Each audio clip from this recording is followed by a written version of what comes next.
Kesempatan sore ini saya ingin menyampaikan sebuah hadis diriwayatkan oleh Imam Ad-Dailami dari Addi bin Hatim bahwa Rasulullah sallallahu alaihi wasallam bersabda, "Sittatu asya'a tuhbitul a'mala." Ada 6 perkara yang dapat merusak suatu amal. Merusak sholat kita, merusak puasa kita, merusak zakat kita, merusak bahkan haji kita, dan seterusnya. Inilah yang harus kita waspadai. Kita merasa kita sudah melakukan amal begitu banyak, tahu-tahu dirusak oleh hal-hal lain yang ada pada diri kita. Apa 6 perkara yang merusak amal itu? Yang pertama, al-ishtighalu bi'uyubil khalqi. Seseorang yang terlalu sibuk mencari-cari aib, mencari-cari kekurangan orang lain. Sekarang ini oleh budaya kita mencari dan membicarakan kekurangan orang lain bukan lagi hal yang tabu. Dikorek, dicari, kemudian berakhir dengan fitnah, dan begitu seterusnya. Dan itu merusak nilai amal yang kita kerjakan. Sibuk dengan mencari aib orang lain, lalu lupa kepada kekurangan dirinya sendiri. Bukankah dalam hadis lain Nabi mengajarkan, "Tuba liman syaghalahu aibuhu an uyubin nas." Beruntunglah orang yang kekurangan pada dirinya menyebabkan dia sibuk sehingga tidak sempat lagi mencari-cari kekurangan orang lain.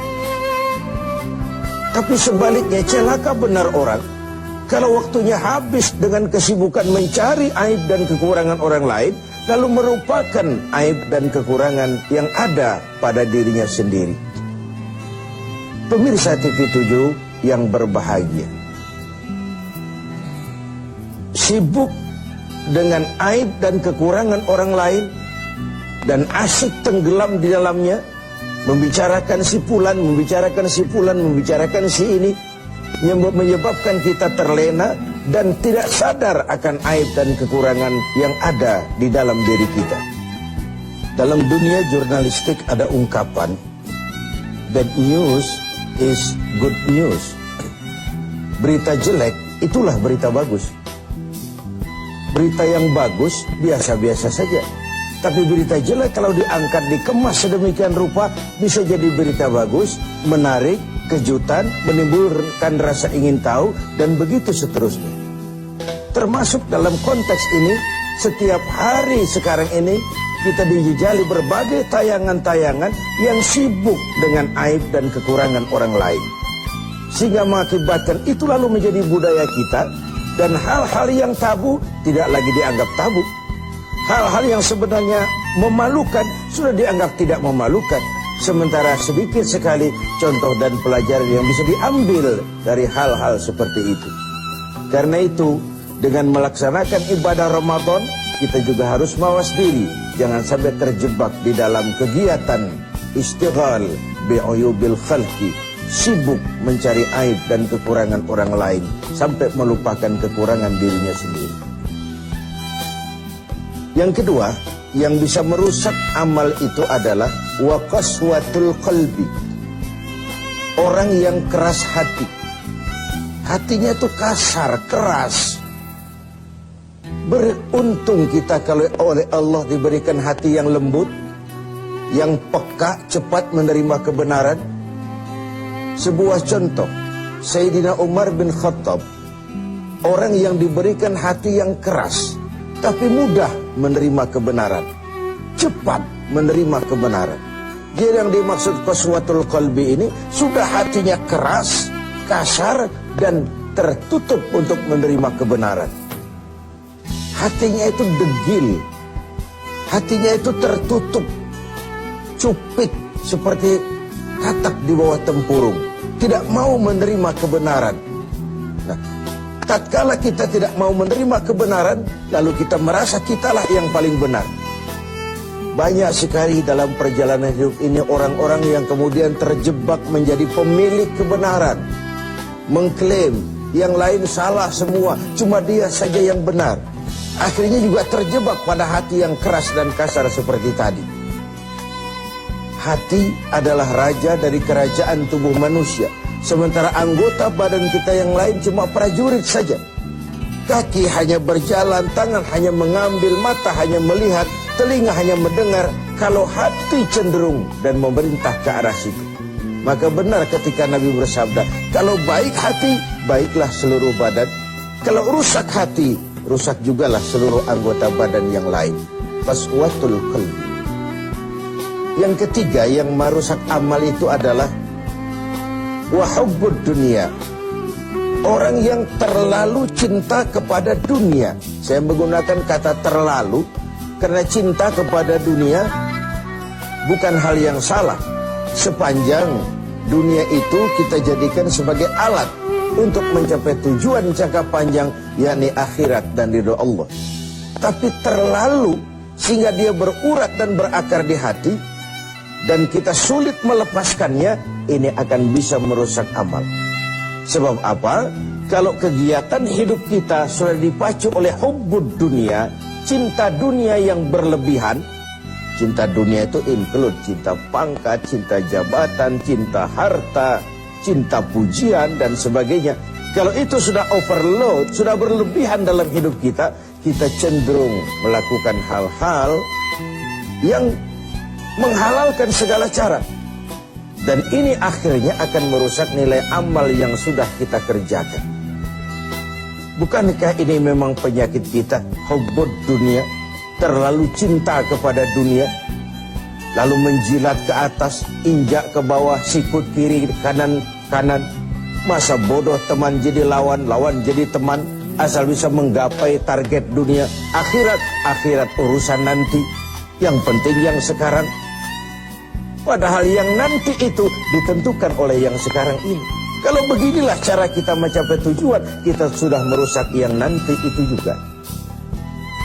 Karena itu cinta kepada dunia secara berlebihan dapat merusak nilai amal kita.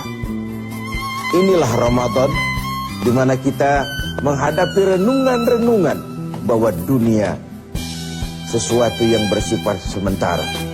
Pernah saya sampaikan pada mimbar kita ini dunia. Ambil apa yang memang perlu, nikmati apa yang memang boleh. Kalau bisa jangan gagal kita di dunia ini.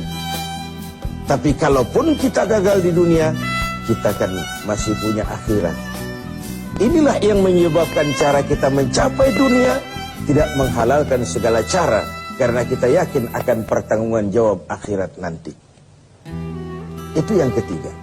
Yang keempat, waqillatul haya, sedikit rasa malu. Ini kan budaya malu sekarang ini sudah setipis kulit ari. Tadi saya sampaikan yang tabu sudah dilakukan orang secara biasa. Kita tidak mengerti. Misalnya ada perempuan dengan bangga bercerita, anak saya 3 semua tidak ketahuan bapaknya. Dicerita secara terbuka di media. Dan dia merasa enjoy dengan itu. Bayangkan kalau ini lalu menjadi diikuti oleh yang lain. Bayangkan kalau ini menjadi sebuah tradisi di tengah masyarakat kita. Hal yang memalukan dan memilukan sudah dianggap sebagai sesuatu yang biasa. Tidak ada yang tabu lagi. Padahal malu bagian daripada iman. Tidak ada rasa malu, kurang syarat untuk mempunyai nilai-nilai keimanan. Nah, dengan puasa kita justru menimbulkan rasa malu yang paling tinggi, yaitu malu kepada Allah Subhanahu wa ta'ala. Kalau tengah hari Ramadan kita makan, tidak seorang pun tahu, tidak seorang pun lihat, dan kita tidak mau melakukan. Kenapa? Karena kita malu. Malu kepada siapa? Malu kepada Allah Subhanahu wa ta'ala. Dan ukurannya adalah nurani. Ukurannya adalah nurani. Yang kelima, yang merusak nilai amal kita adalah watulul amal. Orang yang terlalu panjang angan-angan. terlalu muluk cita-cita. Silahkan saja cita-cita digantungkan setinggi bintang di langit, tapi kaki harus tetap berpijak di bumi. Kaki harus tetap berpijak pada realitas. Kalau tidak, kita akan jadi penghayal kelas berat, tukang ngelamun kelas tinggi, yang hidup cuma mengumpulkan jikalau, andai kata, umpama, dan misalnya. Orang sudah kemana-mana, kita masih terjebak di situ. Yang terakhir, wa zalimun la yantahi. Yang merusak amal adalah perbuatan zalim yang tidak pernah sanggup kita hentikan. Zalim dari kalimat zalama, kegelapan. Kita terlahir putih, bersih, suci. Kitalah yang menghitamkan diri kita sendiri dengan perbuatan-perbuatan yang menentang Allah. Dan itu artinya kita zalim kepada diri kita sendiri. Semoga kita dapat menjaga diri dari hal-hal yang merusak